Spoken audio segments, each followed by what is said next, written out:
What's up, crew? Welcome to Filming in Progress, the show that takes you backstage into the world of local businesses and the people who make them shine. Today, I'm excited to introduce Shawn Freeman, a tech guru and entrepreneur whose early encounter with a computer at age 13 ignited a passion that led to the founding of TWT Group. We will explore Shawn's entrepreneurial journey, the successful acquisition of his company, and his commitment to fostering both tech innovation and community growth through mentorship and philanthropy. Shawn, thanks so much for coming, man. Thanks for having me. Really appreciate it and excited to have this chat. Yeah, me too. So let's start. If you can give me a little bit of backstory on, how you got to where you are today. Yeah, I'll start in 2011. That's when I started my first company. I was actually working at an IT service in IT at an oil and gas company. And I was there for 4 or 5 years, and I'd kind of cut my chops in the IT space. And that was my first kind of real job out of school. And I grew with the company. We grew from 100 people to 1,600 people in a 4.5 year period. So it was learning lots. It was lots on the go. It was super fast. And I kept getting, I was pretty young at the time. I was like 24 back in 2011. And I kept getting passed up for promotions. And I kept raising my hand and saying, hey, I could probably do that. And, a little bit of mentorship, I could definitely step up, and no problems, had the confidence, and just kept getting passed up. And I think, because I was young, obviously they needed somebody with more experience maybe. And so I saw that for what it was, and I was just like, well, if I'm gonna do it, I gotta figure it out on my own. So maybe I'll start my own business. Other people need IT. I'm great at that. I know what it takes to build IT for a small company and a big company. So take that skill set and find people that I can sell it to. And so I did that. I started a little side hustle while I still had my job, and built that out in my free time. I was really intentional not to let it disrupt my work. At lunch, if I had to do something, or after work, I would do the work.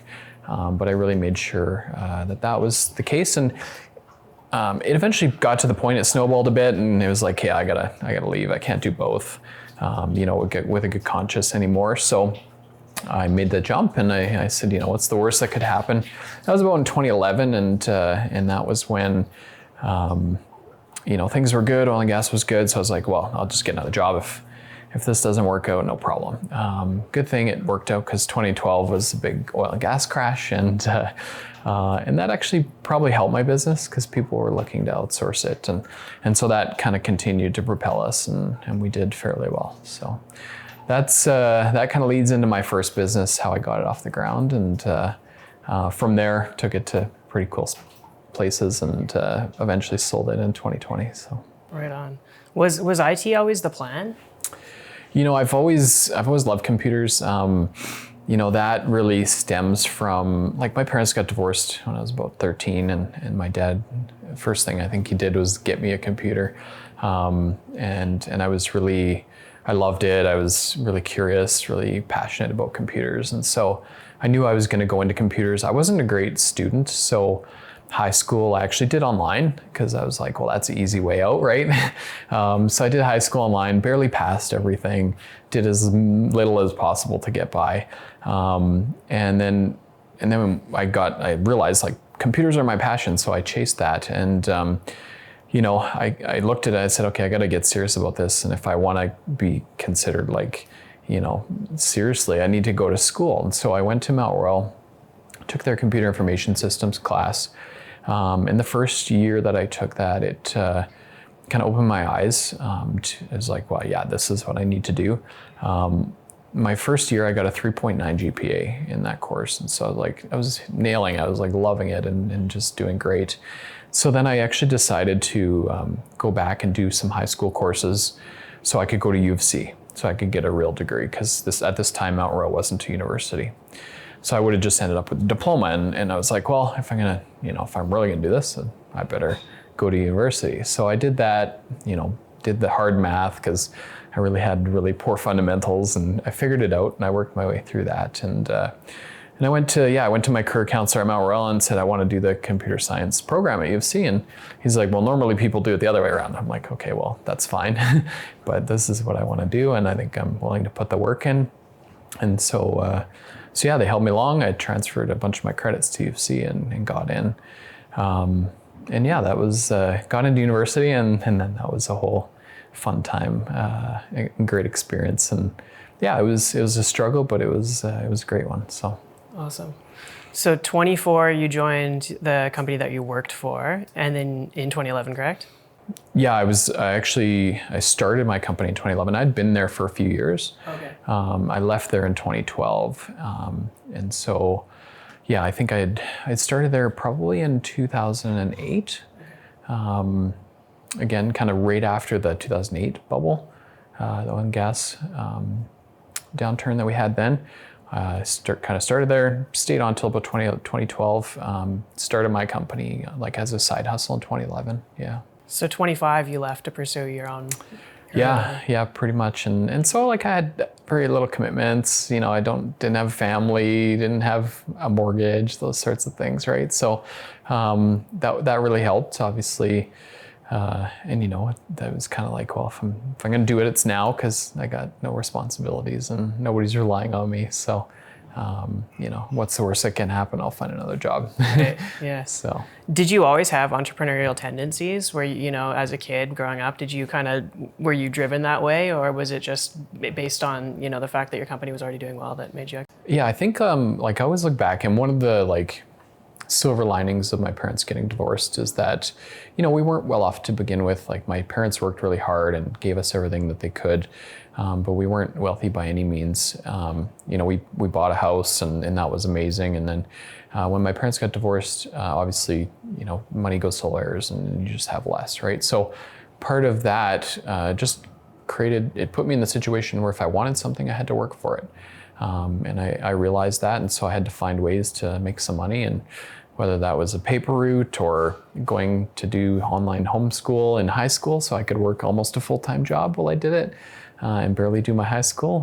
That's kind of that's where I leaned, because I wanted to buy a car, right? So I bought my first car on a credit card and then paid it off as quick as I could, right? So I really I look at that and I'm like, that's a gift, right? I got that gift, and yeah, just that work ethic, and yeah, and just also like learning that if I want something, I can get it, right? I can make it happen. I can do the work to get it, right? And then yeah, like as I've grown older, it's figuring out to focus on the right things that I want to get, right? Like memories and experiences with family and friends. Right. So. Not often, but sometimes you see the case where, you know, somebody has to work really hard for something, and then they get what they're looking for. So potentially in your case, that would be, you know, selling your business, and then, you know, they coast after that because they're fine, they're good. But I know you to be doing a million other things that we'll get into later. What do you think keeps your motivation to continue doing, you know, different things and continue pushing? Yeah, I'm 38 now, and I think it's one of those things where it's like you always have to have a purpose, right? You have to have a passion and something that you can be doing and that you feel good about doing, and you know it's making a difference for other people, right? And I try to find that in my work. I try to find that in my community involvement. I'm on a few boards that are on nonprofits, and so I find that like that's what keeps me going and finding new things to do, because if you don't have that, then like it's just going to be doom and gloom, and you're not going to really have a reason to wake up. And I don't think I'm alone in needing that, right? I think that's sort of a human trait. And yeah, like to be able to say that you made a difference today in somebody's life or a business, or you know, you helped a colleague out, like that's huge, right? And so yeah, the more of that I can do these days, the better I feel. Awesome. So with that purpose, do you find that you're often, you know, checking back to ensure that everything that you do kind of fulfills that? And also curious as to how is that changed over the years, you know? Yeah, I think as you go through your career, you realize like the more you help other people, it just comes back and you get what you want indirectly, right? Like it's just it's a cycle. Like you help others, they help you. Sometimes it comes back even more. You know, and sometimes not, but it's great. Like you help somebody. So I find like one of the great quotes I love is like giving back and helping others is like the most selfish thing you can do, right? Because you get something you can't buy with that, right? You get to take get to take that feeling and that purpose and be like, and grow upon that, right? You get to build on that. So it's pretty cool. Yeah, and you were mentioning the giving back, which is super interesting because that's how we met only 6 months ago or so. We were fortunate enough to film one of your events, and correct me if I'm wrong, but that was for the Trellis Society, raising funds for the Trellis Society. Why is giving back important to you, and how do you choose where to give your time and money? Yeah, the Trellis Society is a super big passion of mine. It used to be Boys and Girls Club, and I only mention that because that's where I connected with it. I went to the Boys and Girls Clubs as a kid, so I like to say they kept me out of trouble, steered me in the right direction, and that's that's why I'm so passionate about it, is because like if we can catch kids in those like weird years where maybe their parents are going through divorce, or they're getting picked on, or they could be getting in trouble with the wrong people. Like catch them there, and we can turn them into like amazing people, right? So that's why I really love to support Trellis, and yeah, you guys supported my event, which I've done for 6 years now, and we raise money for Trellis every year for this during a stampede party. And yeah, it's so fulfilling to throw that and have people come out and support it and enjoy it, and just like we take something.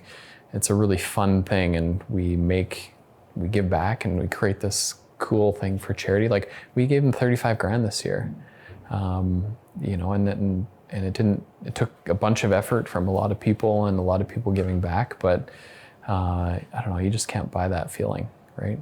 If I was just to write a check for 35 grand, it wouldn't be the same. I'd much rather throw the party, right? And you just get this like energy going, right? And you get more and more people that want to support them, and so it just keeps reciprocating and building on it itself, right? So that's how I see that event kind of just growing and growing, and helping that great organization more and more. Amazing. Yeah. And having experienced it yourself in your young years, I'm sure that it means that much more to be able to give back to it at this point and actually know how far that's going for some of those kids. Yeah, for sure. Yeah, all it takes is just, the one thing that keeps you out of trouble, or the one mentor or somebody to look up to, and that can change the course of someone's life, right? And it's just like everything we do, it's the little things, right? That's what matter. And if you can care about those and really work on them, then everything works, right? Yeah, you mentioned mentors there, and I see obviously your thought leadership. You're doing a lot of LinkedIn and that sort of thing. Where are your efforts now? What are you doing now that kind of adheres to your purpose, really? Yeah, so I'm on a few boards. I'm on the Trellis Foundation board. I obviously throw the Stampede Party as well. So those are two really big things for me.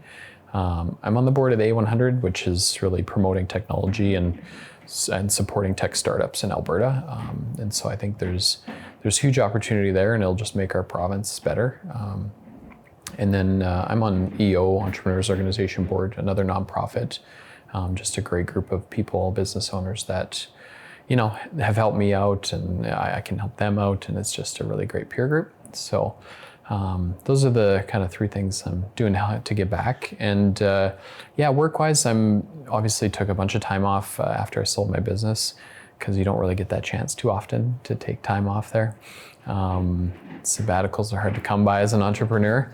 And so we did some travel at the beginning of this year, and I'm really getting into digital transformation consulting for companies, and that's been a lot of fun. Just helping businesses think about their companies differently, and figure out what's the technology that's going to replace them or upset their industry, right? And so I get to use not only my tech brain, but now all my business skills. I get to mash those up and help people implement things in their business to help. And then I'm also building out a coaching program for IT providers, so MSPs, managed service providers. So that's what I did, and I was successful at it and went to an exit. So I want to take that skill and help other people out, and just really mentor them to make their businesses better, and also raise the bar for the industry. Like IT support and IT, providers, there's no regulation. You can literally get a high school degree and pretend you're an IT person. And so you don't really know what you get. There's nobody kind of checking it. And everything that we do is like super important, right? Because, data and security is over the last 5 years has become a huge thing, right? So because there's lack of regulation, and I think it'll eventually come. I think it's already starting to come in the US, but in Canada, it'll come here too. I think there's a lot of opportunity there to raise the level of everybody up, even without regulation, right? Like let's get better services, and let's train companies to, here's why you should pay more for your technology provider, because they can make your business much, much better. They could help you compete in certain areas. They can make sure that you don't go out of business because somebody else disrupts you with their technology, right? So I think the value of just the technology space in general, when it comes to helping other businesses, like operational technology, and helping them navigate, like, how do I use technology to make my business compete and be better, and deal with all the constraints we have, like not being able to hire as many people, not being able to find good people. Technology can help in all those areas. So yeah, I really find a lot of passion around that too. So yeah, it's interesting, not unsimilar to our industry. Everybody and their dog is a photographer or a videographer and that sort of thing. So I'm curious as to how, your business, with what you said is kind of similar, you made yours stand out. Yeah, I think it's really, I think what our magic was is that we showed our clients that we cared about their business and their technology and them as a person, right? At the end of the day, it's people using the technology. So if you can't align that, then they're not going to really adopt it, right? And so then it's just going to be wasted effort. And I think, as a business, it doesn't really matter what business you're in. If you care about your customer on the other end of it and you care about their success as much as your own, you're going to be successful. Because a lot of people are just like, I want the transaction, and I don't really care about the long-term value of the relationship. And never mind just the business relationship, but like I have, like, a lot of my past clients are friends. Like they've become friends, and they support my charity events, and I hopefully support their things too. And it just becomes like just more fulfilling in your life as well. Were these ideas foundational when you at 25, when you exited, or sorry, when you at 24, when you started, were those ideas already ingrained? You knew that you wanted to build a business, on the foundation of relationships? Yeah, I didn't really know it at the time. I think I figured it out over, the 9-year span of my company. We kind of got there eventually. I can't claim to have that crystal ball, but I did know that I wanted to build a company that I wanted to work at. And so, we were doing flexibility and remote work, like work wherever you want and unlimited vacation before like most people even heard of what it was. I'm just like, you know what, you're adults, I pay you well, you're great people, like do what you think you should do, right? And I think that was really important to me, is just build it somewhere I would want to be. And then I would attract like-minded people. And, I've now come to realize that those are values, and you're just building a company based on values, and you'll attract people with the same values. And one of them, it was relationships too, right? So we value relationships. If we could make another $500 or break a relationship, obviously we're gonna not make another $500. It's much more worthwhile to keep the relationship, right? And so yeah, we stumble upon these things, right? It's definitely figuring it out as we went, for sure.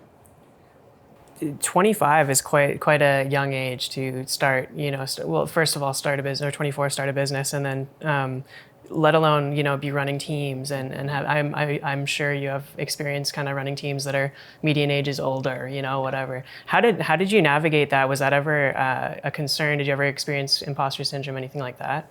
Oh, for sure. And half of my staff, I think, were older than me, even at the end of TWT, like in 2020. And it was pretty cool because like they respected me. I listened to them. They had really good insights, and I learned a lot from them, right? So it's pretty cool. You get to hire people and then you get to learn from them. Like that's doesn't get much better, right? You're not just like dictating like, here's how you should do it, right? And so like being a young leader, I think I was sort of forced into doing that and listening and dropping the ego. Otherwise it wouldn't have worked. I think people would have just been like, oh, this guy doesn't know what he's doing and obviously doesn't want to listen. So we've all seen those types of leaders for sure.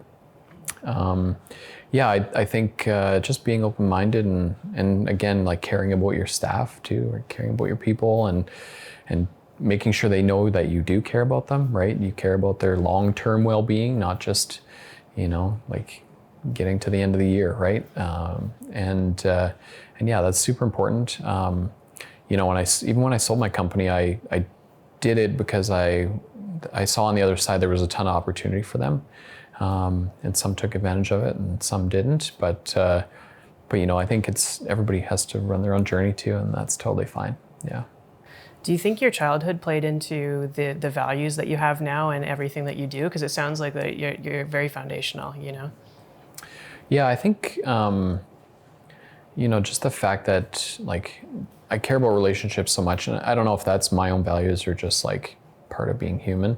I think once I realized like that is like key to who I am and really things that I enjoy, everything's just easier if you have a relationship, right? I don't sell on I'm the cheapest provider out there. I sell on like, you hire me, what you're going to get, you're going to be good, right? And they can trust that, right? They trust me. They're buying me, and they're hoping I lead a good team to get them the result they need. And then like we're not always perfect, right? So, it's being able to have the relationship enough so it's like, hey, that went wrong. We're going to take care of it and we're going to make it right, and to the point where clients, like if the next thing goes wrong, they're like, hey, this thing went wrong, and they weren't even worried. They weren't mad, right? Because they already knew that we would make it right, So I think that's like a super cool place to be. And, our team built up that reputation. And even our team, like it empowered our team as well, knowing that that's what we were going to do if something happened, because then they could really stand behind what they were doing. They're delivering a service and they knew that we're never going to be perfect, but if something went wrong, we weren't going to, lose a relationship over $500, that we were going to, have the, just do what's right. That was another one of our values at TWT. And a lot of people, they call it integrity or something, right? And it's like, no, we just do what's right. If you run into a problem with a client or a person, you always know what's right to do. Like just in your gut, you just follow that and you're good to go, right? And it usually works out pretty well. Yeah, absolutely. It's you're right. I think everybody knows what's always the right thing to do. They know what they should do. But I feel like often too, especially with people that aren't used to that culture, might second guess, oh, to what extent can I do that or anything like that? How would you deal with that? Yeah, I mean, it's those tough ones where it's like, I know what to do and it's really expensive, right? Like that's where you run into the problem. But what I always did in those situations is I'm like, in 5 years, is this really going to matter? Like, hey, if this is going to cost me $5,000 and it's going to be the right thing to do and the client's going to be like blown away because we did it, in 5 years, that's not going to matter because they'll still be a client, right? Because they know we went above and beyond, right? And we did what was right. And so I think it's like a lot of the answers to the tough questions are the longer term vision of it. Like, what does this look like in 5 years if we go that way or that way? And if you can really figure that out, and you're not gonna have perfect numbers, or it's not gonna be exact. But if you can be like, it's more likely to go that way in 5 years if we do the right thing, and it's pretty much guaranteed to go that way, really downhill if we don't do the right thing. It's pretty easy to convince yourself. I think the problem I find with leaders of any age, really, it doesn't matter what age, is they don't take the time to think about what's the long-term thing here. They're like, what's the quarter look like? What's the year look like? They don't look at what's 3 years, what's 5 years, what's 10 years look like, right? Because decisions I made in 2008 I did the right thing instead of the not right thing, they're going to pay off for me in 10 years from now, right? It's that whole effect, right? And so it's really that long-term game for me. And I think if you're playing short-term business, it comes and finds you and it gets you. It catches up, right? It's you can't hide from it. And especially in like somewhere like Calgary, your reputation precedes you, and it's either a good thing or a bad thing, right? And it either wins you business or doesn't, right? And yeah, I think at the end of the day, I just want to be able to say that I did what was right. It's what I love to do, and it helped others. Mm-hmm. Awesome. You were talking about entrepreneurial groups, for lack of better terms, before.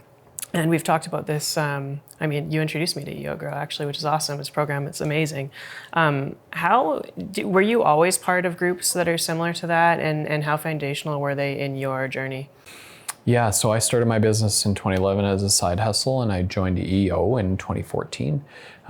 So I got my business to like $1 million US in revenue.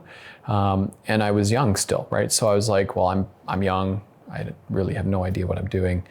Lots of imposter syndrome, probably have no right to be where I am right now. And I was like at that stage, like, okay, I've got 2 people hired. How do I keep this together, right? And so EO was obvious for me. It was like, I think somebody recommended me to EO, and it was like, okay, yeah, there's people that have done business here. They know what they're doing. I'm a big fan of just asking as many questions as I need to until I understand things. And like, I think my accountant was probably blown away when, I just pester him with like, okay, well, what's cash flow and what is accruals and how do I make sure I can read my P&L statement so I can understand it, right? And just to really, because if you don't understand it like to that detail, then you're just relying on other people. And like everything, you got to be an advocate for yourself, because only you know the details of your business. It gets really detail specific and tricky. And so I think, EO really helped me find the right people to lean on and to ask questions about different things, lots of people related things, lots of, sales and marketing related things, all those things I had no idea about. I'm a computer nerd who didn't go to high school in person, and have really figured that stuff out to the extent I have myself, right? So, yeah.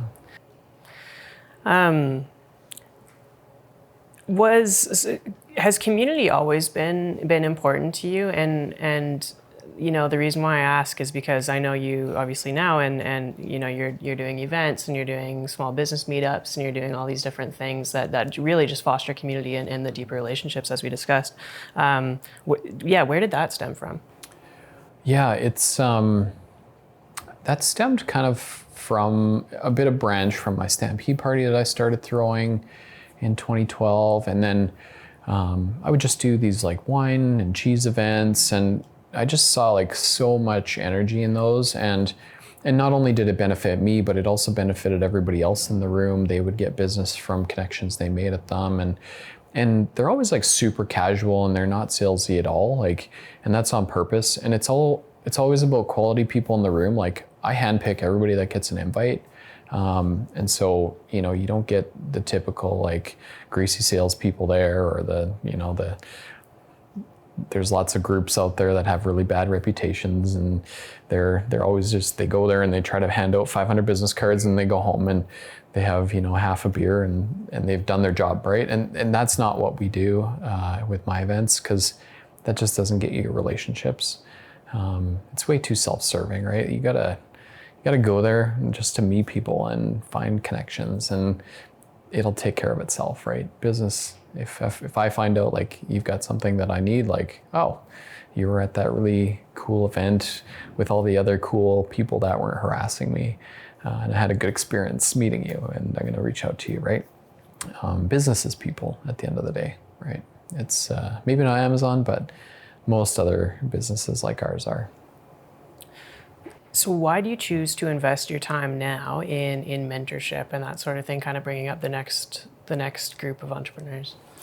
Yeah, it's interesting. When I mentor a group, like say I start off mentoring a group in EO Grow, for instance, in the beginning of the year, like as somebody who's been through business, you start to realize how much you actually know, right? You sort of, as you learn it, you forget. It just becomes nature, like second nature to you. And then, but when you go back to mentoring people and you're like, oh, like that's really basic. And I just thought that was kind of like breathing, but nobody in this group knew that. You just see how much of a difference it makes, right? Like even getting your financials figured out so you can actually understand them and use them as a tool to make decisions, like really simple, but not so simple, right? If you don't know that. And so I look at that and I'm like, well, I was there, right? I was that person that had to figure it out and had so many people helping me out. And so it's a gift, right? It's a gift to be able to give back. And I don't know everything, so I have mentors too, right? And I call on them. So it's like I'm paying back to them and I'm collecting from some other mentors. And so it just gives me purpose. And I can't find a reason why not to, right? Like, even if I didn't have time, I figure out how to make the time because it's important. Mm-hmm. Yeah. Do you ever experience the opposite as well, where, somebody that you are mentoring teaches you something or asks a question that, might kind of spur you down a thought process or whatever? All the time. Yeah, for sure. There's just so much perspective and different ways of doing things out there.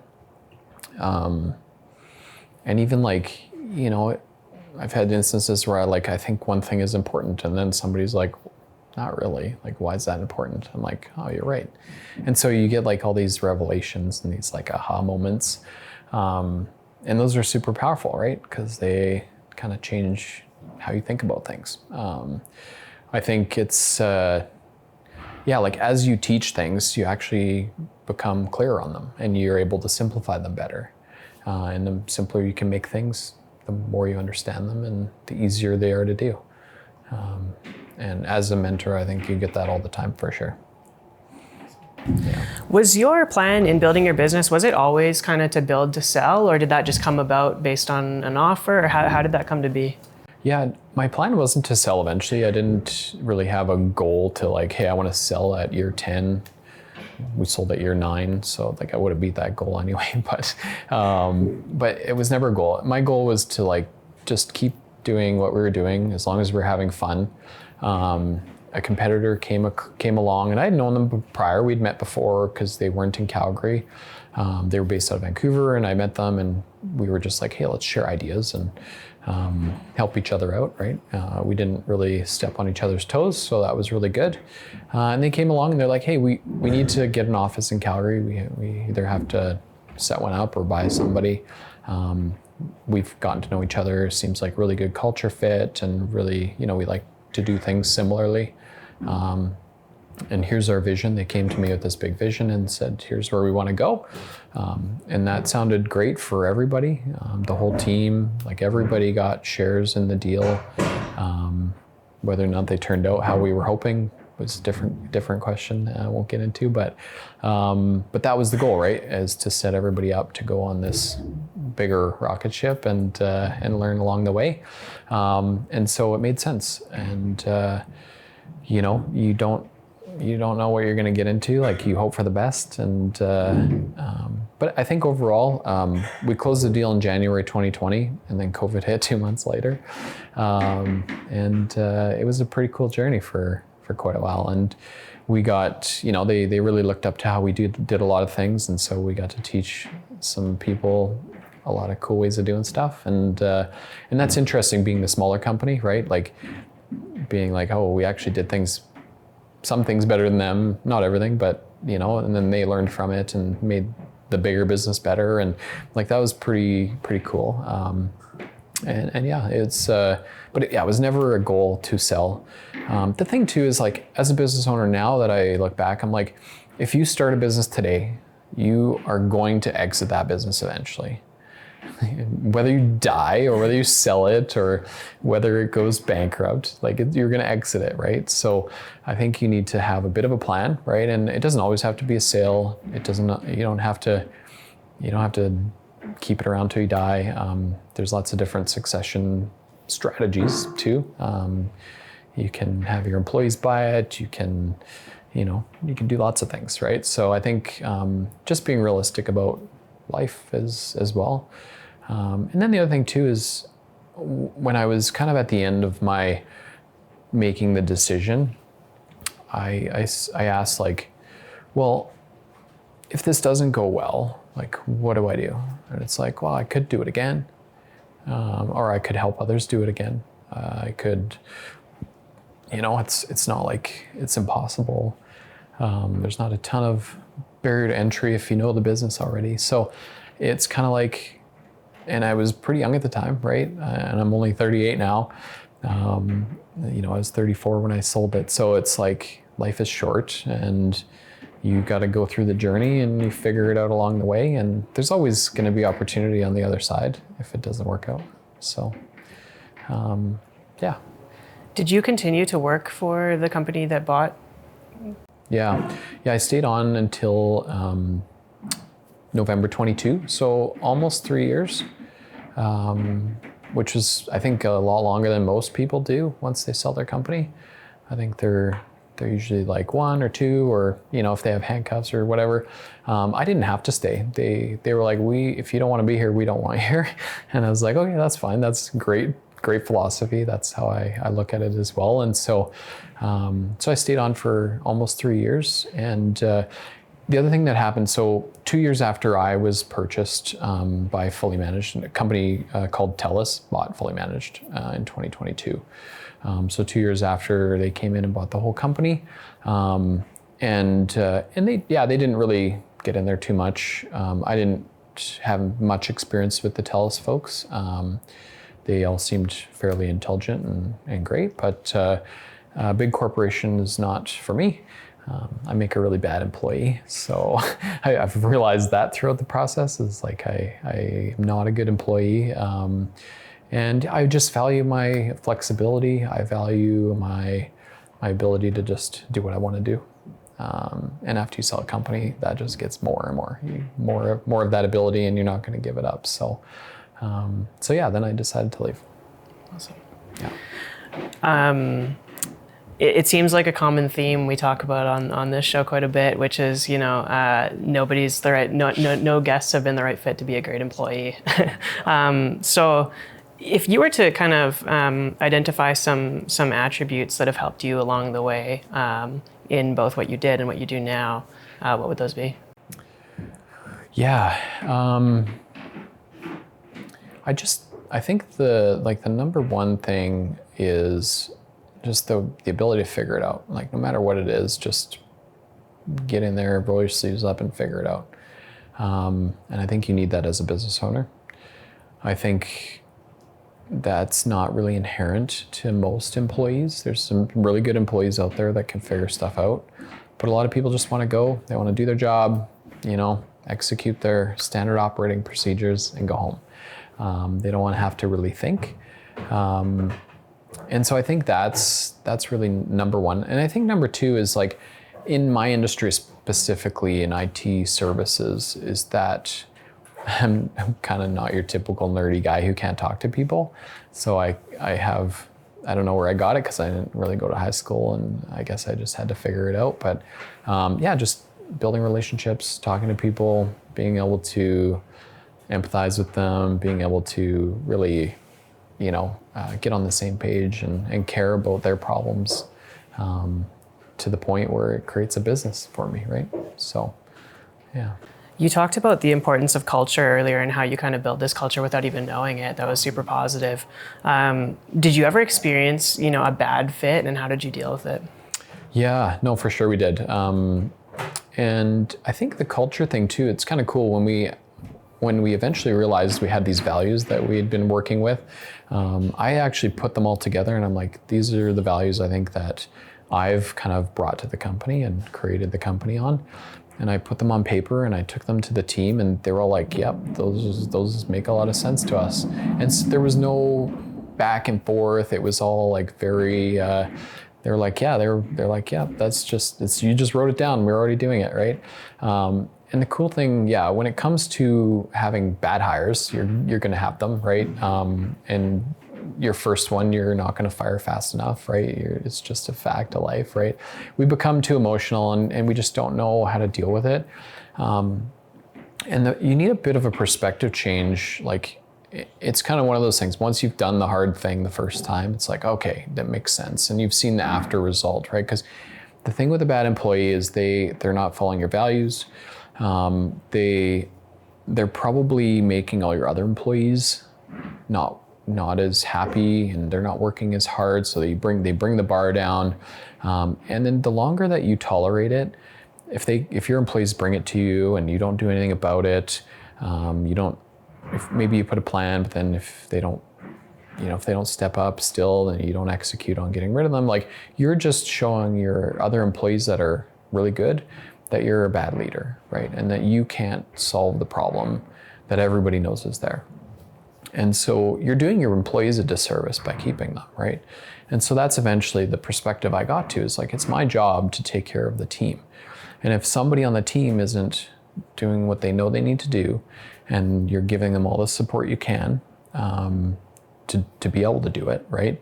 And helping them, like, hey, what are you having family issues? How do we support you? Like, just, life happens. So really work through that. But if they've just decided, like, yeah, I'm just going to do the absolute minimum, and you don't do anything about it, then it's actually your fault as the leader. It's not that person's fault. They've decided, they're just waiting to get fired. Yeah, so I think that's the perspective I think a lot of people eventually get to. And then you can make the fires quicker. You can say, like, this isn't working for you. I remember one of them, he was actually moved to Vancouver, and we supported his move there. And then about a year later, we had to let him go because he changed. And I went out there and I let him go, and he's like, can I ask why? And I said, you're not happy. It's obvious. And I was like, can you tell me you are? And he's like, no. I'm like, there you go. So some people just need you to make the decision for them, right? They're happy, they get paid every 2 weeks, and they're good, and they don't want to make the tough call, and they don't want to have to go and look for the next thing. So especially, I think that's a problem at a good company, right? Like, they're at a good company. They know there's not going to be a better company out there. So if they make a tough decision, they're going to go to a lesser company.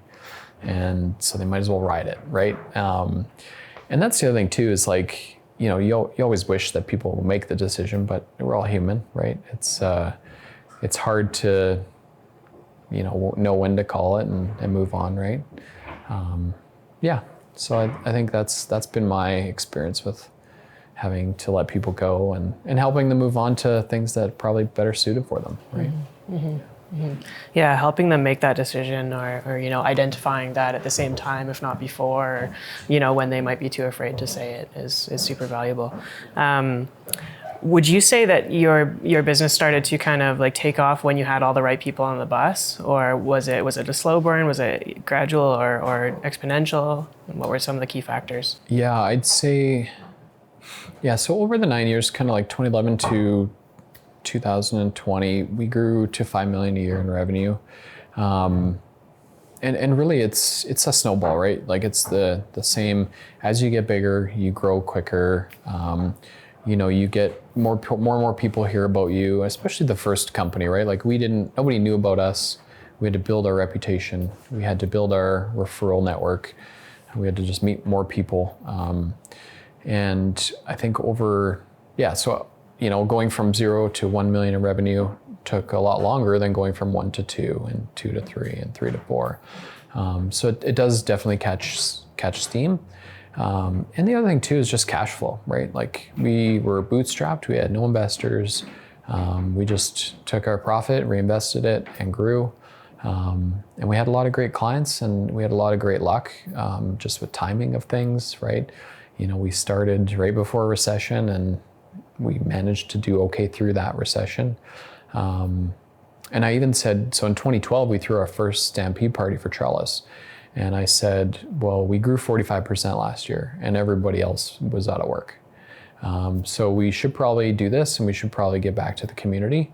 And I know just the charity that I want to support. And so we did it. We raised $5,000 our first year, which was pretty cool. And we were super proud of that.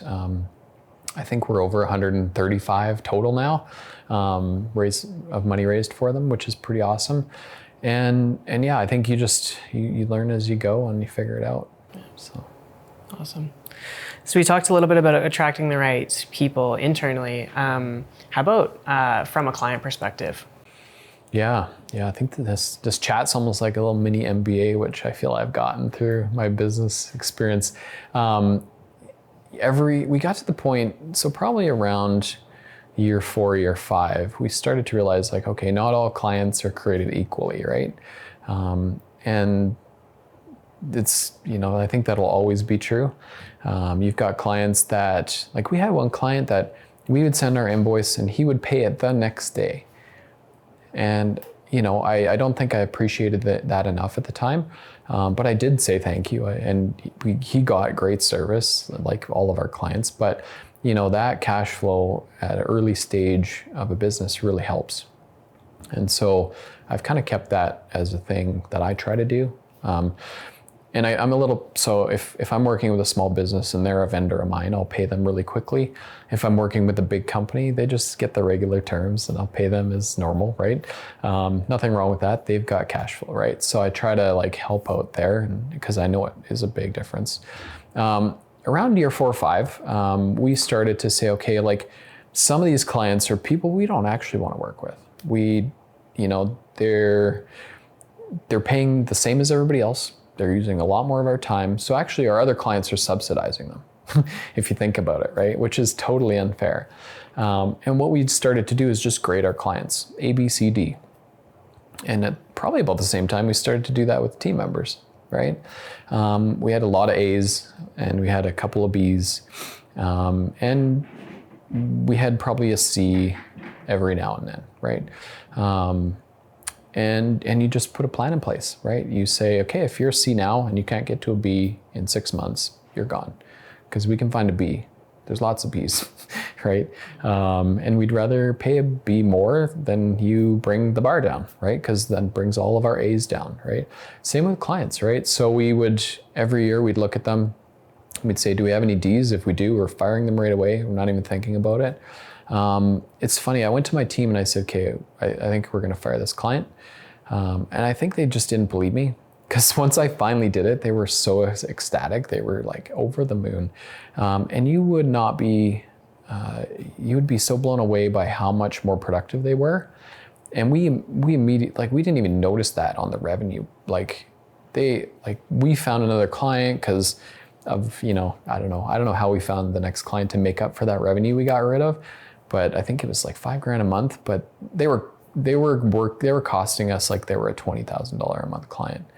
And we're just like, this is not worth it. We're losing money on this. And so, but yeah, the team morale was like so impacted. That was probably worth the loss of revenue right there. But obviously, you need to get to a point where your financials are in a good spot. You're managing your cash flow. You know your numbers. Because if you don't have that, you can't do that. You can't make that call. And so we had all that clarity and we knew who our good clients were and we knew what we were going to tolerate. And the funny thing with IT services is it's all built around trust, right? So we knew this client didn't trust us for whatever reason, right? We had clients that were like, well, you're more expensive than them. So like you're ripping us off. I'm like, no, like we're better. Like we are a service company. We're not selling you licensing. We're keeping you safe and secure, and when you call, we pick up and we take care of your problems and you can get back to making money. So they just didn't see the value. It wasn't a good alignment. And yeah, so we started to fire. I think we probably fired 1 or 2 clients a year. And every year we grew more and more, right? I think a lot of people also, like looking back at that, we started to realize like, let's track our cost of delivering our service to these clients. And say, okay, well, maybe we're making a little less margin, but they're amazing people. Cool. maybe we're making negative margin and they're horrible people, fire them, right? And so then that's the other thing too, is like, I can't highlight it enough, is that the clients you're working with impact your employees' quality of life. And so if you tolerate the client just for the revenue, but your employee's miserable, then that's a cultural thing, right? Are you willing to sacrifice that for your people? And for us, it was a no. I'd rather have happier people and have $5,000 less a month in revenue than have miserable people. So, yeah. Do you find that narrative is changing, that conversation between the service provider and the clients, or that it did change over the years? Yeah, for sure. I think we really just got to the point where even the clients understood that we were good to work with and they liked working with us, and that if they wanted to keep that, then they had to be good to work with. I even had a client once where they hired somebody, and this person was like a bulldog, and they were, I think they were just trying to like make a name and like, do good, right? And they were causing our people a lot of headache, and they were being they were a bully almost. And so I went to their boss and I said, look, this is what's going on and it's not acceptable. And he's like, oh my God, really? I'm sorry. And like, apologize. I'm like, I don't want to get them in trouble, but this can't continue. Mm-hmm. And I said, we try our best, and you know that, we always have. But if this person is trying to make a name for themselves, like, it's not going to be on us, right? And immediately that person was our best friend, because they had a talk and they're like, don't worry, these people are good. And they shifted their perspective, and then we became like their best friend, and we took care of everything they needed, and we made them look good regardless, right? They didn't need to like hammer us and try to get us to lower our price and like, all the things you would expect, right? So, yeah. How do you foster that transparency, that like open communication in your team? Because it sounded like in that example that, the other boss that you went to talk to didn't know that this was going on, whereas you would have heard about it from your team. Yeah, for sure. I think my team, obviously, we were already very open and they knew I cared about things. The one key to making that happen was every time my team brought me something, I made sure to deal with it, right? So if they bring you a problem and it's like, okay, that's a client-related issue, or it's an internal, like maybe there's a little staff, people, they're arguing about something, or even just like, hey, I need to make a little bit more money because I got a kid on the way. You got to deal with it, because if you don't deal with it, then they'll stop bringing you things, right? And then you've lost them, right? You've lost the trust, and what's your job as a leader is to deal with things, remove roadblocks so they can just execute their job and not have to worry about those things, right? And so when they brought this to me, I was like, okay, I got to deal with this, right? And then I took it to that person's boss at our client, and I, in a really like non-confrontational way, like, I care about you guys, that we've always loved working with you, we haven't changed anything. We still want to work with you. I know this person's new. I know that they're probably, not used to working with a good IT provider maybe in the past. But here's what's going on, and, we're not going to tolerate it. But I think if you just chat with them, it'll be fine. And they did. And it was all good. And so it's just willing to have that vulnerable conversation, because a lot of people would be worried to do that. And I know why, because they think the client would push back and say, well, no. But my intention was good, right? And I think they knew that. I came from a good place. I wasn't trying to get them in trouble. I was trying to keep the relationship good and set them up for success even, right? And have some understanding of like, we go into environments all the time where they've only had bad IT providers. That's the standard out there. And so, that they've had to deal with them that way, right? And so just having that understanding that, they're not used to working with good people, and they're used to having to be a bully, right? And then I say like in IT, we're a bit of like we're kind of psychologists, right? We walk people off the ledge. We're like, no, your tech is going to be okay. Don't worry. Like, just go get a coffee, come back. We'll take care of it. And so we actually, there is a lot of stress and anxiety around technology. I find that if, people just, they can't do their job. So, that's like really fundamental to them, right? They need to, they don't want to look like they didn't do their work because the technology wasn't working, because then now they look bad, not right. So it's really deep for people. So, and we need to realize that. So do you find education was a big piece then in if all your clients had all these bad experiences and maybe were hesitant to do business or.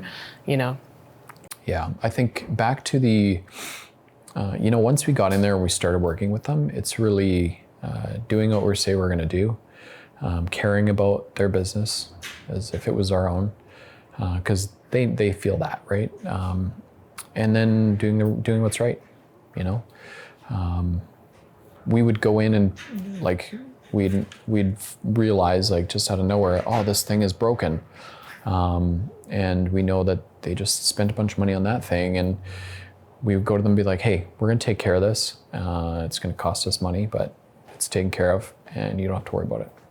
And boom, instant trust, right? And again, long-term, right?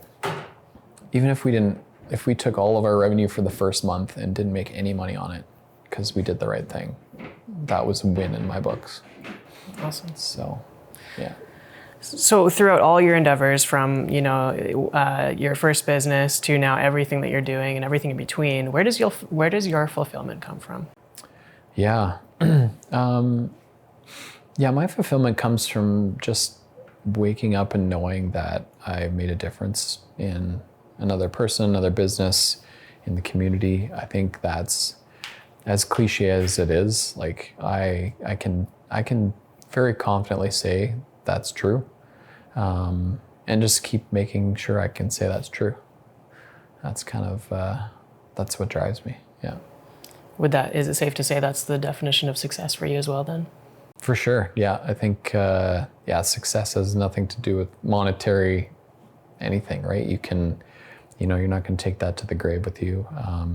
When you're in the old folks home at 85, you're not going to be able to look back on those memories and think about that, but you'll be able to be like, I threw a hell of a stampede party for a lot of years and raised a ton of money and made a lot of impact. And yeah, I couldn't have bought that, right? So. Awesome. Obviously you've discussed being a big planner, kind of having, or at least thinking about the future quite heavily. So you mentioned a couple of the things that you're doing right now, but what's next? Yeah, so really digging into my coaching for other MSPs, other service providers. So that's going to be a big thing for 24 for me. Lots of digital transformation consulting. So that's going to be a lot of my focus. We're already planning the next Stampede party for July. It's going to be bigger and better than ever. I think our goal this year is to raise at least 50K. So we're gonna up it from 35. That momentum, get it built. So that's gonna be something to look forward to. And yeah, I don't know. I've had a lot of time off to like really connect the dots and ask myself like, why do I want to do these things? And I've got pretty good answers for all of them. The only like gray areas, the MSP coaching, because I've never done that before, right? I've done the work, but I haven't done the coaching before. But I think I've got a lot to give there, and I think I can, even with just basics that I learned, who knows how. I think there can be a lot of impact made in that space. And just help other businesses, right? Like if they're running a $5 million business right now and we can tweak a couple little things and they can really hone in on whether it's relationships or their team, like that's gonna make a big impact, right? And set them up for success. And if coaching with me does that, then that's great. Awesome. Yeah, it sounds like you've expressed, and it's apparent that relationships is the foundation of what you do, and really caring and helping those people, everyone around you, or is foundational to what you do. And I think it just so happens that half the time you do that through tech, right? Yeah. So it's super awesome. So continuing to foster. Yeah, that. for sure. And I think like that's the cool thing about tech is it like ties everything together, right? We're using it all the time. And it needs to be a tool, right, to make our lives easier. At the end of the day, like, what's the utopian world? Like, tech is doing everything, and we're sitting on a beach or doing art or, doing what we really love to do. Like, if you had $100 million, what would you do? Well, if tech can help you do that, then let's do that, right? Let's let the computers do the work. So. Totally. Is that, just out of curiosity, since you're so heavily involved in tech, what are your thoughts on AI? Yeah, I think AI is, again, it's just another tool, right? We need to figure out a lot of the regulation and a lot of like the ethical and moral things that come with it, and really make sure it's done safely. But I think at the end of the day, if we can take a lot of our work that we don't want to be doing, the manual things and automating things, and just give that to AI to take care of, we can focus on more important things. There's a shortage of skilled workers, right? So it's not like we're going to be replacing jobs for quite a while, right? I think the other thing too that I've really found AI useful for is even idea generating. Like my brain, because I'm a human, is lazy. Like it doesn't want to come up with ideas. So, and it doesn't, I've got this box and I've got limited focus, right? Like I've got all these amazing traits of a human. And I think AI can help us there, right? Like I went in there like, give me 20 ideas for this thing. And it's like, boom, 20. I'm like, give me 100 more. Like, boom, done. Like it's really cool to help our brains do what they're good at, right? Because I can go through those ideas and be like, oh, that one feels good. That one really resonates with me. That one's a little bit different, not quite as good. And so I think that's really where I see it coming into play is just helping us move quicker. The faster you can go from idea to product, the better, obviously. And you can iterate. Like that's just technology. It's just iterating and finding the better thing. And then we end up with a better solution, right? So I think, yeah, there's lots of things to figure out with AI for sure. And I hope we do that fairly quickly. But yeah, I think it's a pretty cool tool that, and the other cool thing is so accessible, right? Like it's not like, you need $20 a month to have full blown ChatGPT 4, right? And there's lots of other free ones out there, right? But it's not gonna create these big gaps of, if people are, living in the middle of India or like they'll still have access to it, right? So I think it'll actually close the gap and help bring like more impoverished people up, in the classes of society, right? And really create opportunities for them. And yeah, I think that's the thing too, is there's been a lot of technology inequality. And even like Starlink, right? We're getting internet in places that you couldn't have gotten it before, and now it's just get the satellite and you've got great internet and you can run with it. So do you feel like there's any misinterpretation that's kind of changing the landscape and kind of making people afraid about AI, or maybe there's a lack of education as far as it's concerned, because there seems to be like a lot of people worried about kind of what's coming and that sort of thing? Yeah, I mean, I think there's a lot of like popular science, like, videos, movies, that sort of thing. A lot of like doomsday things, and like rightfully so, like we don't know, it's really undiscovered territory, right? So, how do we make sure it's controlled? How do we communicate that we're doing the right things? How do we make sure it doesn't get weaponized? Just like the internet was the next best thing since sliced bread, and it's been weaponized and still continues to be weaponized. And there's bad sides of it, right? So I think the thing about AI is, there's the worry is there, and it's totally legitimate. But yeah, how do we navigate that, right? As a society and as a global, because it affects everybody in the world. I think that's the big question everybody has. and governments are really not suited to figure that out for us. I think governments are, they don't even, like, people in government don't even know what the internet is, like for the most part, they're, there isn't the skill set in place in the right places to actually navigate these things, which is going to be interesting. And yeah, so I think we need to the government needs to be like, we don't know what we're doing, bring in experts. People like Sam Altman or from OpenAI are saying hey, this is what we should do. I'm the expert. We should probably listen to those people. And I think it's just, we're going to have to figure it out. I just hope we have the right safeguards in place. I hope we get the correct information, and not get bombarded by what people want us to see because it suits them, right? Misinformation. Sometimes there's definitely a risk that there could be some there. And I hope it's just not divisive, right? I think it should bring us together. It should be a tool that we can use to further humanity, not the opposite. But I think that's, a lot of people are worried about that. So I don't know the answer. I'm not that smart. But I think, again, I just hope that we figure out how to use it as a tool and how to use it to make our lives better and raise everybody up. Awesome. Well, thanks so much. Really appreciate your time today, Shawn. That's awesome. Is there anything else that you'd like to plug or mention that we didn't get a chance to talk about? Yeah, I don't have too much. I think, follow me on LinkedIn if you're not already. I look forward to kind of sharing my journey next year and really building more community and, helping people out. If there's anything I can do to help anybody, feel free to reach out. I don't ignore my DMs. I'll either get back to you with a no or yeah, I can help you, no problem.